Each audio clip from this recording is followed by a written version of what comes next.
আসসালামু আলাইকুম, hello everyone. আজকে চলে গিয়েছিলাম গোল্ড শপিংয়ে।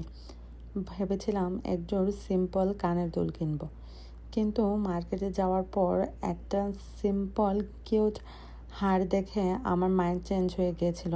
ভাবলাম যে না, আর কানের দুল কিনবো না, এখন ওই হারটাকেই কিনবো। এটা 6.68 গ্রাম ছিল, আর এটার প্রাইসটা খুব বেশি যাচ্ছিল। তো আমি বললাম এটা এত সিম্পল কেন, এটার প্রাইস বেশি হবে। তো উনি বলছিল যে এটা সিঙ্গাপুরি ডিজাইন, আর সিঙ্গাপুরি গোল্ডের ডিজাইনের মেকিং চার্জটা একটু বেশি পড়ে। তো আমি ওকে বলতেছিলাম যে আমি যেটা পছন্দ করি সেইটাই কীভাবে সিঙ্গাপুরি ডিজাইন হয়ে যায়, কারণ ওনার দোকান থেকে আমি সবসময় গোল্ড কিনি, আর গোল্ড পছন্দ হলেই উনি বলে সিঙ্গাপুরি ডিজাইন মেকিং চার্জ বেশি হবে। তো এটা নিয়ে একটু মজা করতেছিলাম।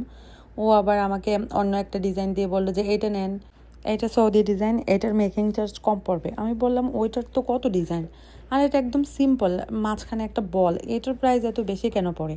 তো আমাকে বলতেছিল যে আপনি সবসময় এসে পছন্দই করেন এরকম ইউনিক ডিজাইনগুলো, তো আমি কি করব, আমাকে তো আমার প্রাইস ধরতেই হবে।